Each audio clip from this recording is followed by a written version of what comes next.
Assalamualaikum warahmatullahi wabarakatuh.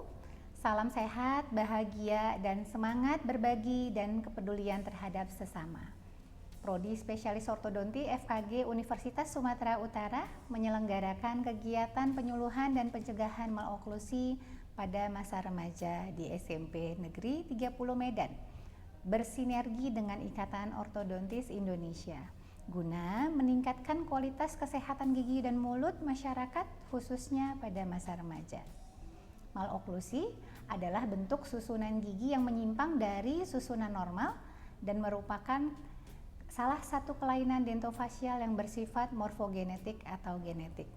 Walaupun genetik, maloklusi selain disebabkan karena keturunan, juga bisa disebabkan dari kebiasaan buruk fungsi stomatogenasi.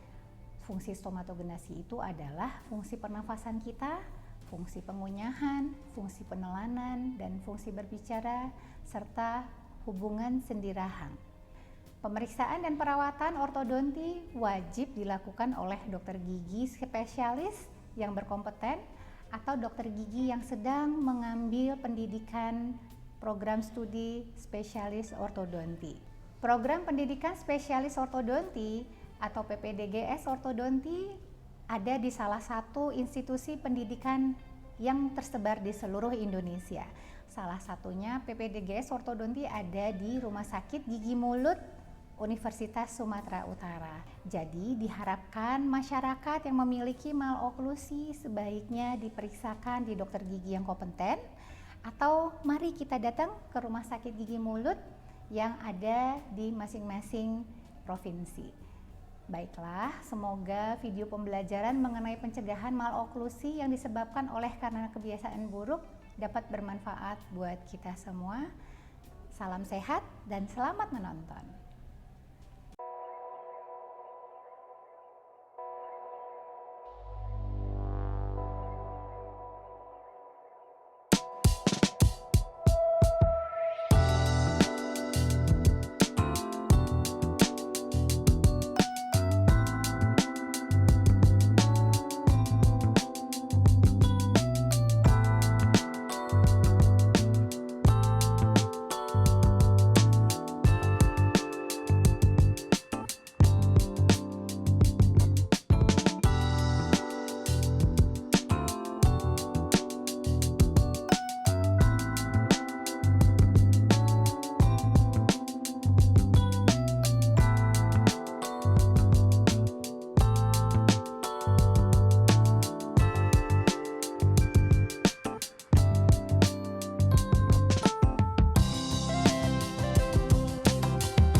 Tangtras didefinisikan sebagai suatu kondisi di mana lidah melakukan kontak dengan gigi depan atau gigi belakang pada saat menelan.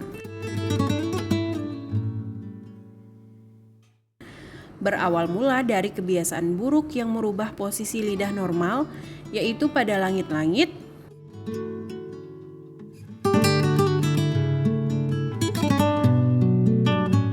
menjadi di antara gigi geligi rahang bawah pada saat istirahat.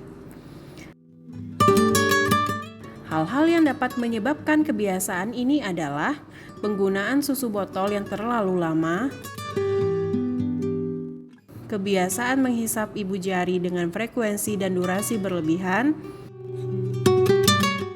kelainan tonsil dan adenoid atau gangguan jalan nafas. Pada saat menelan, lidah seharusnya berada pada langit-langit mulut dan akan melakukan wave motion untuk membantu pergerakan makanan ke dalam kerongkongan. Kebiasaan dalam penggunaan vesiver atau dot yang terlalu lama akan membuat pergerakan lidah dalam menelan menjadi gerakan maju dan mundur disebabkan posisi lidah yang lebih sering ke bawah. Posisi ini akan menyebabkan keadaan di mana gigi rahang bawah akan lebih ke depan karena dorongan dari lidah dan pertumbuhan rahang bawah yang berlebihan. Lengkung rahang yang sempit dan rahang atas sering didapatkan. Hal ini terjadi karena tidak ada lidah yang seharusnya menjaga ruang langit-langit di rahang atas dari tekanan pipi anak. Rahang atas menjadi lebih sempit atau berbentuk seperti huruf V menyebabkan gigi berjejal lebih mudah terjadi. Anak yang cenderung akan sulit untuk melakukan pelafalan huruf-huruf tertentu yang mengharuskan lidah berposisi pada langit-langit seperti huruf S, L, T, dan R. Baca. Dari samping coba D. S. T. Telan ludahnya. Oke. Tindakan yang dapat dilakukan untuk mengobati keadaan tongue thrusting adalah penggunaan tongue spurs, tongue creep, dan edukasi orang tua.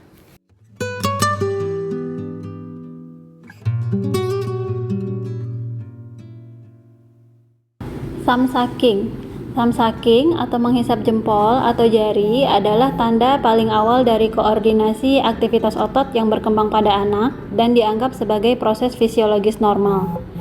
Diketahui ada yang dinamakan nutritive sucking habit dan non-nutritive sucking habit. Dibedakan dengan nutrisi atau keuntungan yang didapatkan dengan tindakan tersebut. Aktivitas menyusui oleh ibu dan anak memberikan natural nutritive sucking effect dan membantu dalam perkembangan aktivitas otot mulut karena memerlukan koordinasi mengenai integritas sistem otot pada mulut. Diketahui bahwa fungsi pengunyahan yang lebih rendah dikaitkan dengan penggunaan dot selama 6 bulan dan penggunaan susu botol selama 12 bulan pada anak-anak. Non-nutritive sucking dapat berkembang sebagai akibat dari kurangnya pemberian ASI oleh ibu yang memicu bayi untuk mengembangkan kebiasaan menghisap, yaitu untuk mengimbangi rasa frustasi yang mungkin mereka hadapi. Kebiasaan menghisap non-nutrisi yang terus-menerus seperti menghisap jempol dapat menyebabkan komplikasi pada struktur wajah dan gigi. Di sisi lain, kebiasaan menghisap jempol juga dapat berbahaya karena dapat dikaitkan dengan berkembangnya komplikasi pada ibu jari seperti infeksi kulit dan kelainan bentuk kuku. Salah satu kelainan yang dapat ditemukan dari kebiasaan buruk ini adalah gigitan terbuka di bagian depan. Ciri khas kelainan ini adalah tidak bertemunya atau tidak berkontaknya gigi bagian depan. Kelainan ini lebih dikenal dengan kelainan open bite anterior. Tingkat keparahan kelainan ini akan bergantung kepada frekuensi dan seberapa lama kebiasaan buruk menghisap ibu jari dilakukan.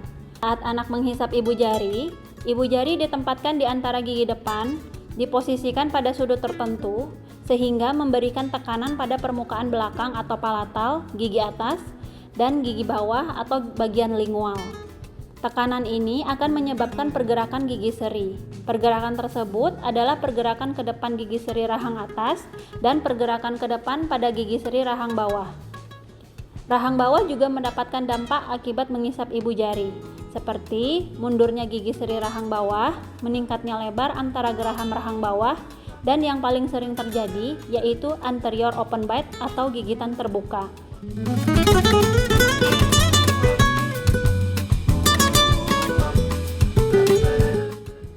Ada beberapa pilihan perawatan untuk kebiasaan menghisap ibu jari. Pilihan perawatan dapat berupa konseling kepada pasien dan orang tua, penggunaan alat medis, menerapkan teknik modifikasi perilaku seperti nasihat dan edukasi untuk mengubah perilaku, dan menerapkan zat yang rasanya tidak enak pada ibu jari anak. Ada beberapa pilihan yang tersedia untuk peralatan ortodontik, termasuk palatal clip, spur, palatal bar, Hyrax, dan alat tipe cage. Dalam kasus yang parah, Pembedahan ortogonatik mungkin diperlukan. Mouth breathing. Bernafas melalui mulut adalah suatu keadaan abnormal yang terjadi karena adanya kesulitan dalam bernafas melalui hidung, sehingga kebutuhan pernafasan tersebut dipenuhi lewat mulut. Pernafasan melalui mulut terjadi akibat obstruksi nasal dan juga nasofaring. Pernafasan melalui mulut juga dapat mengubah postur kepala, rahang, dan lidah. Pada pasien yang bernafas melalui mulut, posisi lidah rendah dan ke belakang. Jika perubahan postural ini berlangsung terus-menerus, akan mengakibatkan tinggi wajah bertambah, rahang bawah berotasi ke bawah dan ke belakang, tekanan otot buccinator meningkat, sehingga menyebabkan lengkung rahang atas menjadi sempit. Bernafas melalui mulut dapat menyebabkan tekanan bibir atas terhadap gigi-gigi seri rahang atas berkurang, dan tekanan bibir bawah terhadap gigi-gigi seri rahang bawah bertambah. Saat membuka mulut, posisi bibir atas tidak dalam keadaan menekan gigi depan, sedangkan bibir bawah yang berfungsi menahan tepi sisa gigi depan rahang atas terletak lebih ke depan dari normal. Posisi bibir bawah yang terletak lebih ke depan dari normal merupakan faktor pendorong gigi depan rahang atas bergerak labial. Gigi seri rahang atas pada orang yang bernafas melalui mulut lebih maju ke depan karena penempatan bibir bawah yang hipertonus di antara gigi seri rahang atas dan gigi seri rahang bawah. Perawatan kebiasaan bernafas melalui mulut dibagi atas dua bagian, yaitu yang pertama, perawatan secara medis, yaitu tindakan operasi dan pemberian obat-obatan. Yang kedua, perawatan dengan memakai alat oral screen. Oral screen merupakan alat yang baik, murah, dan mudah pembuatannya. Pergerakan yang ditimbulkannya merupakan pergerakan fisiologis dan prinsip kerjanya seakan-akan mulut ditutup dengan plat akrilik.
Terima kasih atas perhatian dan dukungan Anda yang luar biasa dalam mengikuti video bakti sosial ini. Kami sangat bersyukur dapat memberikan kontribusi positif dan edukasi bagi kesehatan gigi dan mulut anak-anak yang menghadapi masalah akibat kebiasaan buruk seperti tongue thrusting mouth breathing, dan thumb sucking. Kebiasaan buruk ini meskipun kelihatan sepele dapat berdampak besar pada perkembangan gigi dan struktur wajah mereka. Tongue thrusting yang sering terjadi saat tidur atau berbicara dapat menyebabkan posisi gigi yang tidak sejajar. Sementara itu, mouth breathing yang terjadi karena kesulitan bernafas melalui hidung dapat memengaruhi bentuk rahang dan kualitas tidur. Begitu pula dengan thumb sucking yang berlebihan, yang bisa mengubah posisi gigi depan dan memengaruhi pertumbuhan rahang. Terima kasih telah menyaksikan. Kami harapkan video ini dapat membantu saudara semua untuk mencegah maloklusi lebih lanjut. Semoga kata penutup ini memberikan pesan yang lebih mendalam dan bisa menginspirasi banyak orang untuk lebih peduli pada kesehatan gigi dan mulut. Salam sejahtera dan terima kasih.